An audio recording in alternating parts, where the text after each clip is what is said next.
2023년 3월 12일 길가온교회 주일예배 말씀입니다. 오늘 본문은 사사기 20장 36절에서 48절까지 말씀입니다. 말씀은 43절부터 보도록 하겠습니다.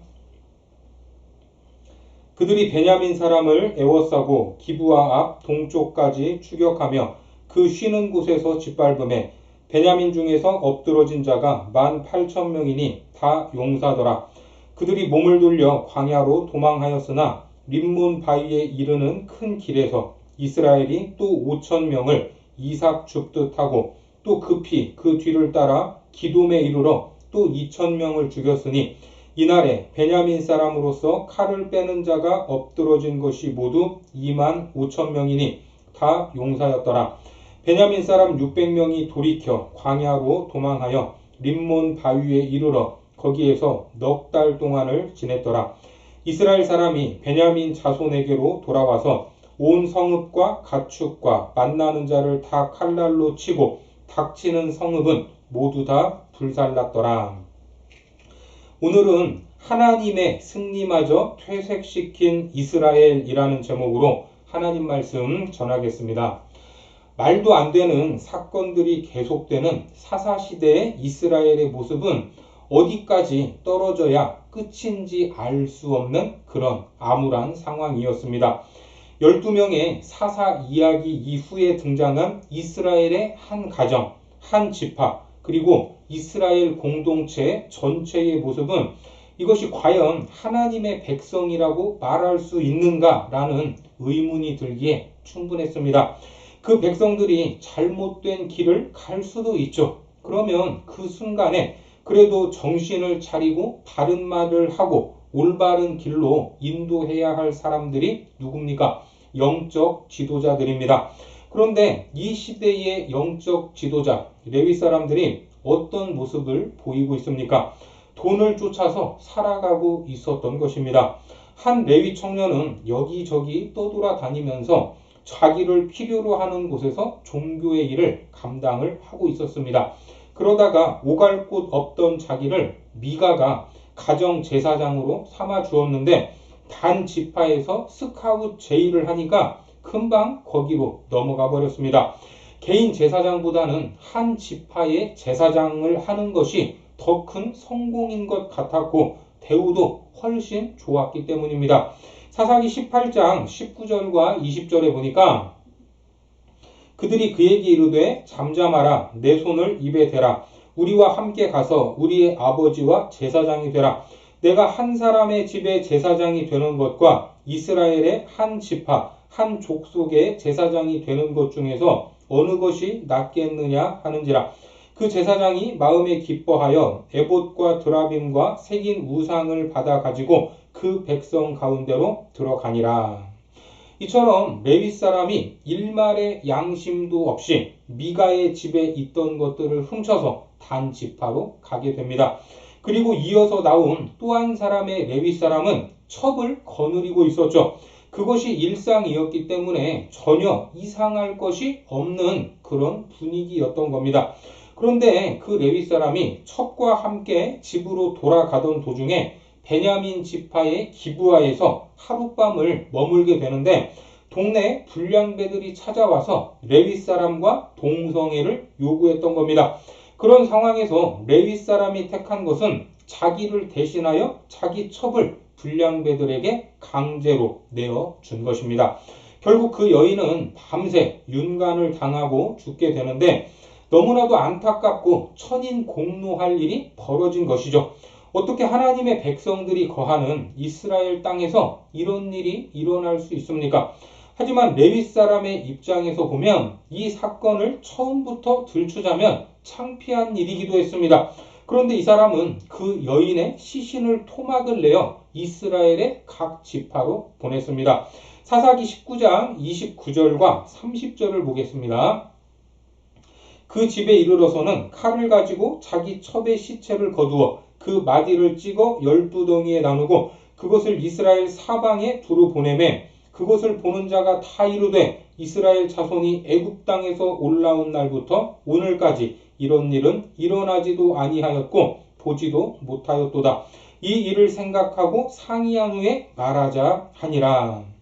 여인의 토막난 시체를 받게 된 이스라엘 각 지파는 큰 충격에 빠졌고 지금까지 이런 사건은 듣지도 보지도 못했다라고 말할 정도였습니다. 그리고 베냐민 지파를 제외한 모든 지파들이 한자리에 모이게 되었죠. 그리고 시체 토막을 보낸 레위 사람의 증언을 듣게 됩니다. 더 흥분을 해서 베냐민 지파를 치기로 결정을 하게 되죠. 하지만 여기에서 우리가 살펴보았듯이 순서가 잘못됐습니다. 왜냐하면 베냐민이 아무리 큰 잘못을 했다고 하더라도 하나님께 먼저 물어야 했습니다. 그런데 이미 다 결정을 해놓고 하나님께 베냐민을 쳐도 될까요? 라고 물으니까 하나님은 그냥 치라고 하셨습니다. 자기들은 이미 40만 명의 군사들까지 집결해 놓은 상태였고 베냐민은 싸울 만한 사람이 26,700명, 그것이 전부였습니다. 10분의 1도 안 되는 수였기 때문에 누가 봐도 이스라엘 연합군이 무조건 이길 만한 상황이었던 겁니다. 그리고 하나님께서도 분명히 치라고 하시지 않았습니까? 이렇게 봐도 저렇게 봐도 이길 것 같았는데 1차전 결과는 참혹했습니다. 사사기 20장 21절에 보니까 베냐민 자손이 기브아에서 나와서 당일에 이스라엘 사람 22,000명을 땅에 엎드려뜨렸으나 어떻습니까? 베냐민 지파가 당한 것이 아니라 이스라엘 연합군 22,000명이 전사하고 말았던 것입니다. 참으로 큰 충격적인 패배가 아닐 수 없습니다. 이렇게 예상치 못한 패배를 경험한 이스라엘은 하나님께 매달릴 수밖에 없었죠. 사사기 20장 23절에 이스라엘 자손이 올라가 여호와 앞에서 저물도록 울며 여호와께 여쭈어 이르되 내가 다시 나아가서 내 형제 베냐민 자손과 싸우리까 하니 여호와께서 말씀하시되 올라가서 치라 하시니라. 여기에서는 베냐민을 내 형제로 지칭하고 있습니다. 뭔가 좀 깨달은 것처럼 보이기도 합니다. 그렇게 하나님께 베냐민을 치라는 응답을 다시 받았습니다. 이번에는 이길 수 있을까? 다시 2차전을 치렀는데 결과가 어떻습니까? 사사기 20장 25절에 보니까 베냐민도 그 이튿날에 기브아에서 그들을 치러 나와서 다시 이스라엘 자손 18,000명을 땅에 엎드려뜨렸으니 다 칼을 빼는 자였더라. 이번에는 이스라엘 연합군이 이길 줄 알았는데 역시 18,000명의 전사자가 발생했습니다. 1차전과 합하면 4만 명이 죽은 것입니다. 베냐민과 싸우려고 40만 명이 모였는데 10분의 1도 안 되는 베냐민 지파에게 10%의 손실을 입게 된 겁니다. 다시 하나님 앞에 모인 이스라엘 공동체는 이제 번제와 화목제를 드리고 언약궤 앞에서 다시 묻게 됩니다. 그때 하나님은 베냐민 지파를 너희 손에 넘겨주시겠다라고 말씀하시며 승리를 약속하셨습니다. 사사기 20장 35절에 여호와께서 이스라엘 앞에서 베냐민을 치심해 당일에 이스라엘 자손이 베냐민 사람 25,000명을 죽였으니 다 칼을 빼는 자였더라. 결국 3차전에서 베냐민 사람 25,100명이 죽게 됩니다. 그런데 성경은 여호와께서 베냐민을 치셨다라고 분명히 말씀하고 있죠. 왜요? 처음 1차전과 2차전은 베냐민이 잘못이 없어서 이기게 하신 것이 아니다라는 말입니다.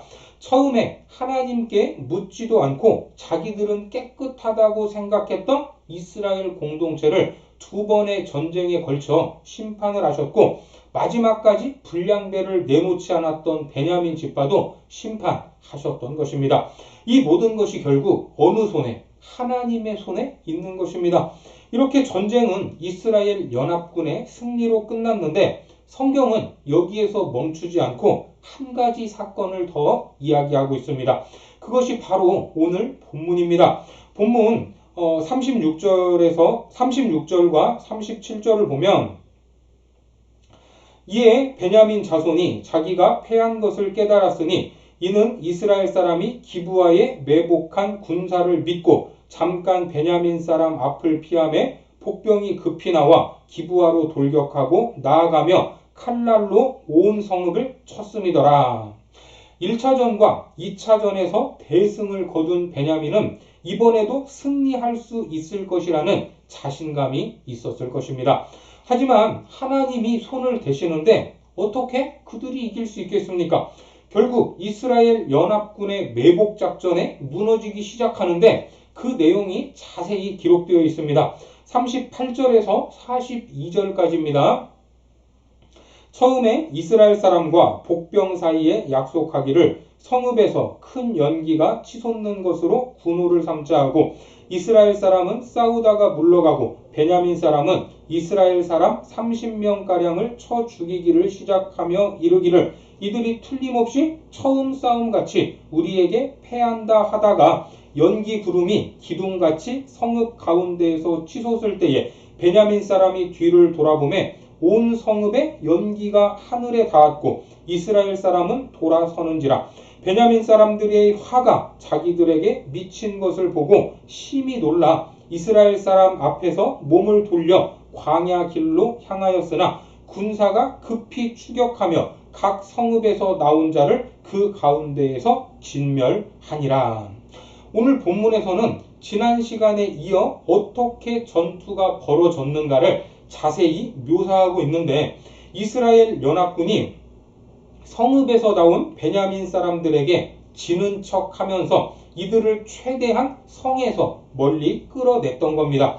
앞서 두 번의 큰 승리를 경험했던 베냐민 지파는 이번에도 자기들이 이길 것이라는 생각에 자기들의 성 이 기브아에서 출발하여 그 뒤를 쫓게 됩니다. 그런데 이스라엘의 연합군의 복병들이 있었어요. 거기에 그래서 그 복병들의 일부가 쫓아오던 베냐민 군대의 뒤를 쳤고 나머지는 빈 성읍을 정복하게 했던 것입니다. 그리고 쫓기는 척 하던 이스라엘의 연합군도 다시 돌아서서 쫓아오던 적을 향해 돌격했던 겁니다. 하지만 이것이 이스라엘이 잘해서 이긴 것입니까? 앞서 두 번의 전쟁에서 패한 것을 잘 분석하고 탁월한 작전을 짜서 이긴 것이 아닙니다. 물론 패인도 분석을 하고 전략도 잘 짜야 합니다. 그래서 이 전쟁을 보면 흡사 여호수아에 나오는 아이성의 함락 전쟁과 비슷하다 하는 것을 알 수가 있는데 우리 여호수아서로 가서 8장 3절에서 7절까지를 보도록 하겠습니다. 이에 여호수아가 일어나서 군사와 함께 아이로 올라가려 하여 용사 3만 명을 뽑아 밤에 보내며 그들에게 명령하여 이르되 너희는 성읍 뒤로 가서 성읍을 향하여 매복하되 그 성읍에서 너무 멀리 하지 말고 다 스스로 준비하라. 나와 나를 따르는 모든 백성은 다 성읍으로 가까이 가리니 그들이 처음과 같이 우리에게로 쳐 올라올 것이라. 그리할 때에 우리가 그들 앞에서 도망하면 그들이 나와서 우리를 추격하며 이르기를 그들이 처음과 같이 우리 앞에서 도망한다 하고 우리의 유인을 받아 그 성읍에서 멀리 떠날 것이라. 우리가 그들 앞에서 도망하거든 너희는 매복한 곳에서 일어나 그 성읍을 점령하라. 너희 하나님 여호와께서 그 성읍을 너희 손에 주시리라. 이 전쟁, 여호수아가 행했던 이 전쟁 역시 처음에 이긴 것이 아니었습니다. 하나님의 것을 훔쳤던 아간 때문에 처음에는 패했던 전쟁입니다. 이후에 아간을 제거하고 다시 싸우게 되는데 그때 매복 작전을 통해서 양쪽에서 공격하여 이겼던 전쟁입니다.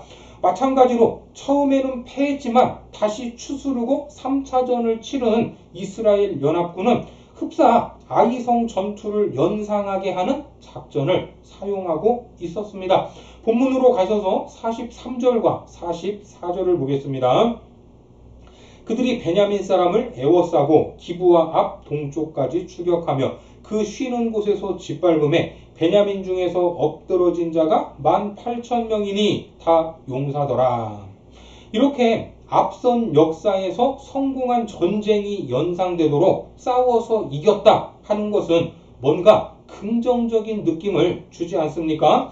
그렇게 해서 몇 명을 베냐민 지파 18,000명을 쓰러뜨렸다고 합니다. 베냐민 지파가 처음에 싸울 수 있었던 사람이 26,700명이었으니까 이 정도의 타격을 입혔다면 더 이상 희망이 없는 상황이라고 봐도 무방합니다. 이제 항복을 받아내기만 하면 될 일이었습니다. 그런데 이스라엘 연합군은 여기서 멈추지 않았습니다. 계속해서 본문 45절을 보시면 그들이 몸을 돌려 광야로 도망하였으나 림몬 바위에 이르는 큰 길에서 이스라엘이 또 5,000명을 이삭 줍듯 하고 또 급히 그 뒤를 따라 기돔에 이르러 또 2,000명을 죽였으니 이삭 줍듯 하고 이 말은 이삭을 베어내듯이 베어 죽였는데 한마디로 난도질을 했다는 것입니다.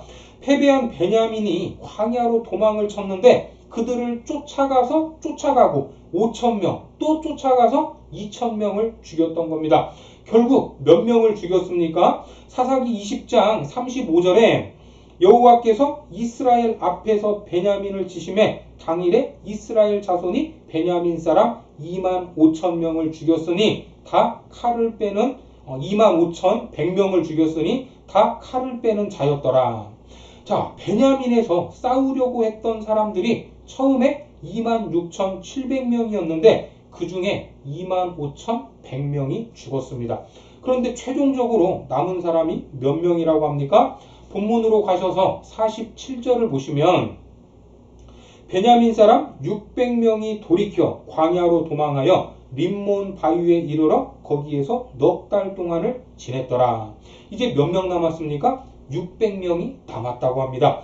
그런데 계산을 해보면 1,000명의 숫자가 묘연합니다. 1,000명이 어디로 갔는지 행방이 묘연합니다. 이것을 어떻게 생각해 볼 수 있습니까? 이 사람들은 처음 1차전, 2차전 전투에서 죽었거나 아니면 도망간 사람으로 추론할 수 있습니다. 이미 이긴 전쟁인데 이 지경이 되어 더 이상 베냐민은 저항할 수 없는 지경에 몰렸는데 이렇게 쫓아가서 5,000명을 더 죽이고 2,000명을 더 죽일 필요가 있었을까? 이것도 의문인데 이스라엘은 여기에서도 멈추지 않았습니다. 본문 48절을 보시면 이스라엘 사람이 베냐민 자손에게로 돌아와서 온 성읍과 가축과 만나는 자를 다 칼날로 치고 닥치는 성읍은 모두 다 불살랐더라. 여러분 이게 무슨 말입니까? 성읍에 남은 사람들은 말 그대로 민간인들입니다. 여자와 아이들 그리고 힘없는 노인들만 남아 있었을 겁니다. 그런데 그 성읍까지 가서 사람이든 가축이든 모두 닥치는 대로 죽였던 것입니다. 여러분 지금 이게 누굽니까? 자기들이 하나님 앞에서 고백했던 내 형제 베냐민이었습니다. 그 형제 지파를 아예 씨를 발리고 있는 겁니다. 하나님이 그들에게 승리를 주셨는데 그들을 자기 손에 붙여주셨는데 지금 나가도 너무 나가고 있던 겁니다. 이스라엘의 처음 마음이 무엇입니까? 사사기 20장 10절을 보시면 우리가 이스라엘 모든 지파 중에서 100명의 10명, 1000명의 100명, 10,000명의 1000명을 뽑아 그 백성을 위하여 양식을 준비하고 그들에게 베냐민의 기브아에 가서 그 무리가 이스라엘 중에서 망령된 일을 행한 대로 징계하게 하리라 하니라. 자, 여기에 보면 망령된 일을 행한 대로 징계하려고 했습니다. 그런데 지금 이스라엘의 모습이 행한 대로 징계하는 것입니까? 아닙니다. 가나안의 이방 족속을 진멸하듯 하는 모습입니다. 하나님이 주신 힘을 엉뚱한 곳에 사용해서 지파 하나를 멸족의 지경까지 이르게 만든 겁니다. 죽일 때는 흥분해서 다 죽였는데 나중에 여자들까지 다 죽여 놓으니까 문제가 발생하게 됩니다. 하나님께 응답을 받고 하나님이 허락하셨을 때에도 하나님의 뜻 가운데 행해야 한다는 것을 알아야 합니다. 그런데 인생들은 어리석게도 그 선을 넘어설 때가 있다는 겁니다. 그래서 하나님은 구약에서 어떤 법을 주셨죠? 출애굽기 21장을 보시면 그러나 다른 해가 있으면 값되 생명은 생명으로 눈은 눈으로 이는 이로 손은 손으로 발은 발로 된 것은 된 것으로 상하게 한 것은 상함으로 때린 것은 때림으로 갚을지니라. 보복을 허용하시지만 거기에 상응하는 만큼만 제한적으로 하라는 것입니다. 인간의 악함을 아시고 딱 그만큼만 허락하셨던 겁니다. 그러나 오늘 이스라엘 공동체는 이미 승리를 얻었음에도 불구하고 베냐민 지파를 거의 전멸시킬 때까지 공격을 멈추지 않았던 겁니다.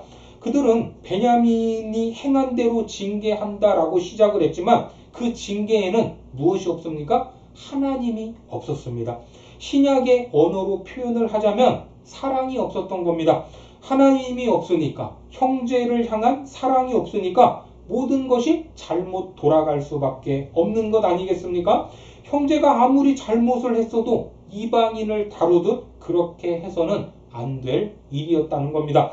고린도전서 13장에 보시면 내가 사람의 방언과 천사의 말을 할지라도 사랑이 없으면 소리나는 구리와 울리는 꽹과리가 되고 내가 예언하는 능력이 있어 모든 비밀과 모든 지식을 알고 또 산을 옮길 만한 모든 믿음이 있을지라도 사랑이 없으면 내가 아무것도 아니요 내가 내게 있는 모든 것으로 구제하고 또 내 몸을 불사르게 내줄지라도 사랑이 없으면 내게 아무 유익이 없느니라. 그렇습니다.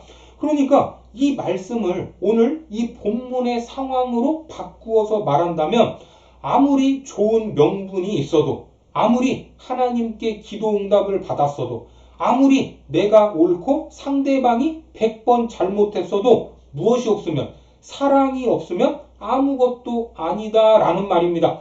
결국 이스라엘 연합군은 하나님이 주신 승리를 얻었지만 그 승리를 빛내지 못했습니다. 하나님이 주신 승리마저도 퇴색시켜버렸습니다. 오늘 성경은 그들의 모습을 적나라하게 드러내고 있는 겁니다. 저도 제대로 사용하지 못하고 저도 누리지 못하고 저도 결국은 망하는 쪽으로 간다는 것입니다. 이것이 어리석은 인생들의 모습이 아닐 수 없습니다.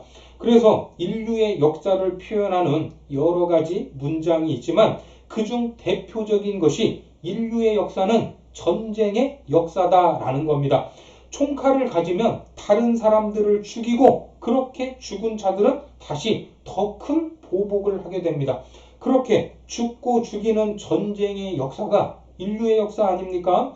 그런데 그 역사의 한복판에 누가 오셨습니까? 예수님께서 오셨습니다. 예수님은 인류를 구원하시기 위해서 죽으셨습니다.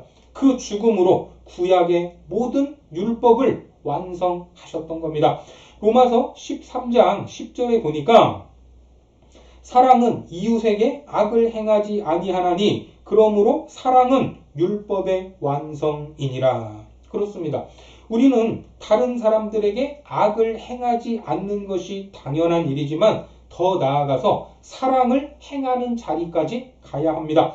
특별히 우리가 믿는 기독교가 무엇입니까? 사랑입니다. 기독이라는 말은 그리스도를 한자로 표기한 것이죠. 예수 그리스도께서 보이신 사랑, 우리가 받은 그 사랑이 우리의 삶과 우리의 사역에 배어 있어야 한다는 말입니다. 오늘 우리는 우리가 행하는 사역에 하나님을 향한 사랑이 있는지 돌아봐야 합니다. 또한 우리가 살아가는 삶에 이웃을 향한 사랑이 있는지 확인해야 합니다. 그렇지 않으면 내가 옳다고 해도 명분이 있어도 기도 응답을 받았어도 아무것도 아닌 것이 됩니다. 살아가는 모든 순간 하나님이 주신 좋은 것들을 하나님의 뜻에 맞게 누리시고 사랑을 통하여 하나님의 뜻을 드러내시기를 바랍니다. 그렇게 사랑을 행하고 실천하여 하나님의 나라를 확장하고 많은 사람들을 세워가시기를 바랍니다. 하박국 선지자는 하나님께 이렇게 기도했습니다. 하박국 3장 2절에 보니까 여호와여 내가 주께 대한 소문을 듣고 놀랐나이다. 여호와여 주는 주의 일을 이 수년 내에 부응하게 하옵소서. 이 수년 내에 나타내시옵소서. 진노 중에라도 긍휼을 잊지 마옵소서. 그렇습니다. 진노 중에도 긍휼을 잃지 않는 분, 그분이 누구십니까? 하나님이십니다. 그 사랑 때문에 죽을 수밖에 없는 우리들이 구원받았다 하는 것을 기억하시고 어떤 순간에도 하나님을 향한 사랑과 이웃을 향한 사랑의 삶이 되시기를 주님의 이름으로 축원합니다. 기도하겠습니다. 하나님, 우리는 하나님이 좋은 것을 주셔도 제대로 사용하지 못하고 승리를 허락하셔도 거기에 맞는 영적 실력이 없을 때가 있습니다. 하지만 놀라운 사랑을 받은 우리, 이제는 우리의 삶 속에서 하나님의 뜻을 행하고 하나님의 사랑을 드러내기 원합니다. 우리를 통하여 하나님의 나라가 확장되고 사람을 살리고 세우는 복된 삶이 되도록 사용하여 주옵소서. 예수님의 이름으로 기도드립니다. 아멘.